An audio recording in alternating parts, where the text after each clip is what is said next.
आपको बताने वाली हूँ कि गर्भावस्था के 8वें महीने में वो कौन कौन सी समस्याएं हैं जो महिलाओं में होती हैं। चलिए जानते हैं। गर्भावस्था की जो प्रत्येक तिमाही होती है उसमें अलग अलग चुनौतियों के साथ प्रेगनेंसी या गर्भावस्था आती है। आमतौर पर 8वें महीने के दौरान माँ और शिशु के स्वास्थ्य को प्रभावित करने वाले कुछ मुद्दे होते हैं जो इस प्रकार हैं, उनके बारे में मैं आपको बता रही हूँ। नंबर 1 पे आता है प्रीक्लेम्पसिया। गर्भावस्था के दौरान कई महिलाओं का रक्तचाप बढ़ जाता है। इसे गर्भवृद्धि या उच्च रक्तचाप भी कहा जाता है, जो तनाव या अन्य स्वास्थ्य से जुड़े कारणों की वजह से हो सकता है। यदि उच्च रक्तचाप के साथ मूत्र में उच्च प्रोटीन पाया जाता है तो इसे प्रीक्लेम्पसिया कहा जाता है। इसका पता न चल पाने से या इसका इलाज समय पर न किया जाने से यह शिशु के लिए काफ़ी हानिकारक साबित हो सकता है, क्योंकि इसमें शिशु को मिलने वाले रक्त का प्रभाव कम हो जाता है। समस्या को जल्द से जल्द दूर किया जाना चाहिए।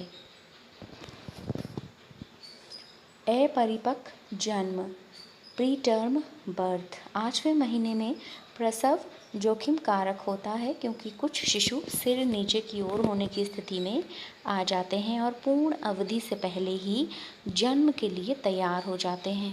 अन्य चिकित्सीय समस्याओं जैसे प्रीक्लेम्पसिया और अपरा प्लेसेंटा संबंधी असामान्यताओं के परिणाम स्वरूप शिशु आपातकालीन स्थिति में जन्म ले सकता है। 8वें महीने में पैदा होने वाले शिशुओं में जीवित रहने की एक प्रबल संभावना होती है, लेकिन इन्हें कई दिनों तक गहन देखभाल की आवश्यकता होती है। शिशु का विकास। तीसरी तिमाही की शुरुआत के साथ भ्रूण के आखिरी दौर का विकास तेजी से होने लगता है। 8वें महीने में शिशु में होने वाले कुछ महत्वपूर्ण बदलाव इस प्रकार होते हैं। चलिए जानते हैं। गर्भ के 8वें महीने में शिशु की स्थिति में बदलाव आने लगता है।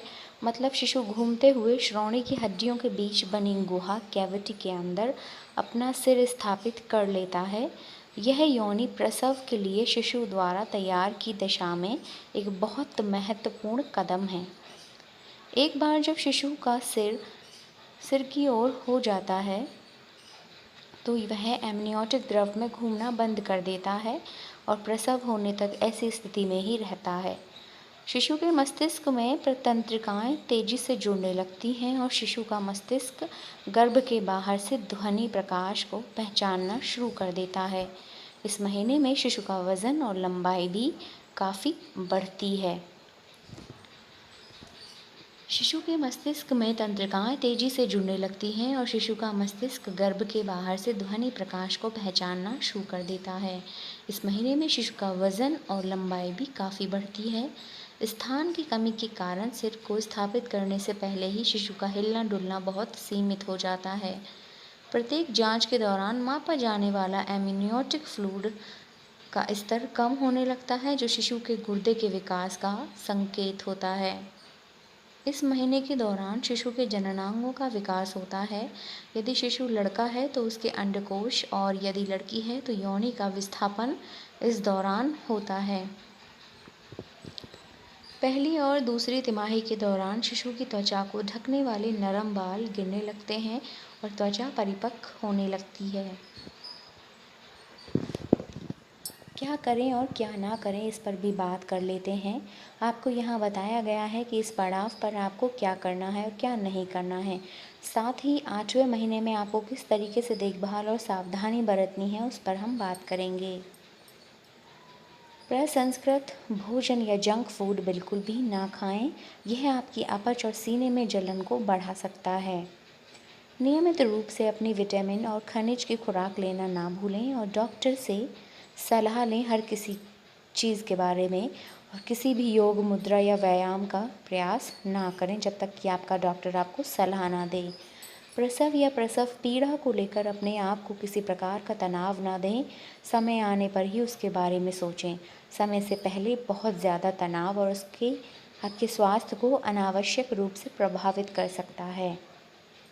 इस समय शराब या धूम्रपान बिल्कुल ना करें। गैस युक्त शीतल पेय, कैफीन आदि से बचें। तो ये थी थोड़ी सी जानकारी। यदि आपको ये समझ में आई है तो प्लीज़ लाइक कमेंट शेयर ज़रूर करिएगा। सब्सक्राइब